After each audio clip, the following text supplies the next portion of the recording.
اب چلتے ہیں ہم متعلق مشق سبق نمبر 28 بھی البقرہ 14 سے 16 جو ہم نے پڑھا ہے 28 اے میں، اس کی مشق ہے، پریکٹس ہے، ایکسرسائزز ہے. اور واقعی میں آپ لوگ سیکھنا چاہتے ہیں قرآن کریم کو تو کاپی پین نکال لیجئے اور یاد رکھیے کہ اللہ ہمیں دیکھ رہا ہے. وہ دیکھ رہا ہے، کیا چاہتے ہیں پھر کیا نوٹ کیا جائے ہمارے معاملے میں.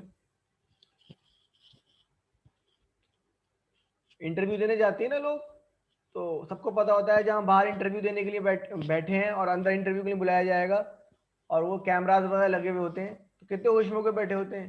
باہر چاہے کیسی حرکتیں کرتے ہو، کچھ بھی بولتے ہو، وہ دیکھ رہے ہیں کہ بھائی ابھی انٹرویو نہیں ہو رہا، مگر ابھی تو یہاں بیٹھے ہوئے ہیں، مگر بولے اسے پتا ہوتا ہے کہ ہمیں آبزرو کیا جا رہا ہے تو سیدھے سیدھے چلتے ہیں. تو آپ کو بھی آبزرو کیا جا رہا ہے، بیچ میں ابھی کوئی انٹرپشن نہیں کرا جاتا کہ بھائی کیوں نہیں پڑھ رہے کہ صاحب قرآن کریم کی کلاس میں بیٹھے ہوئے اور لکھ نہیں رہے.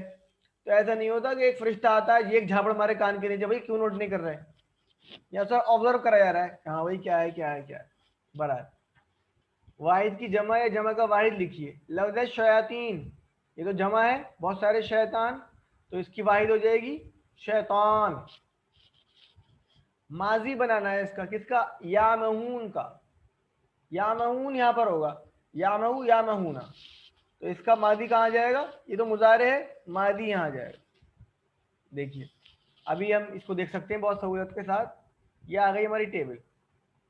دیکھیے امیہا، امیہا وہ بھٹکا، امیہو وہ سب بھٹکے، تو یہ بن جائے گا یامہون امیہو، امیہو یامہون.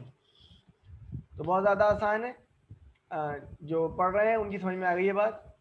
اچھا جی، اب ان فریزز، ان کی اردو لکھیے آگے، جلدی سے لکھیے تاکہ یاد ہو جائیں گے. اصل میں اصل الفاظ تو یہی ہے نا جو قرآن میں آئے ہیں، ہم ان کو پڑھے، ان کو یاد نہیں کریں تو کیسے یاد رہے گی بات. وَإِذَا لَقُوا، اور جب وہ ملتے ہیں، مستہزئون مذاق کر رہے ہیں، ان کا مذاق اڑا رہے ہیں، وَيَمُدُّونَ فِي طُغْيَانِهِمْ، اور ان کو ڈھیل دے رکھی ہے ان کی سرکشی میں. وَيَمُدُّونَ فِي، یہ ایسے یاد کرنے ہیں یہ چاروں. الگ الگ لفظ کا مطلب تو پتا ہے ہمیں، یہ کمبائن کا مطلب بھی پتا ہونا چاہیے. فمار اس جب کمبائن کا مطلب پتا ہوگا نا ہمیں تو انڈیویجول کا بھی یاد آ جائے گا. کبھی اب شاید مدعا کا بھول جائیں ہم یا طغیانی کا بھول جائیں تو پورے کا یاد آ جائے گا. بھائی مدعو فی طغیانی یعمہون، اچھا وہ سرکشی میں ان کو ڈھیل دے رکھی ہے. فما ربحت تجارتہم، پس نہیں فائدہ دیا ان کی تجارت نے. اچھا اب اس کی پوری ٹیبل لکھیں گے. امیہا یہ لکھیے اور خلا کی لکھیے، یہ پوری ٹیبل لکھیں گے تو یہ بہت آسانی سے سیکھ جائیں گے. جو لکھ رہے ہیں وہ سیکھ رہے ہیں. تو الحمدللہ سبق نمبر 28 بی کا 28 بی بھی ہمارا کمپلیٹ ہوا.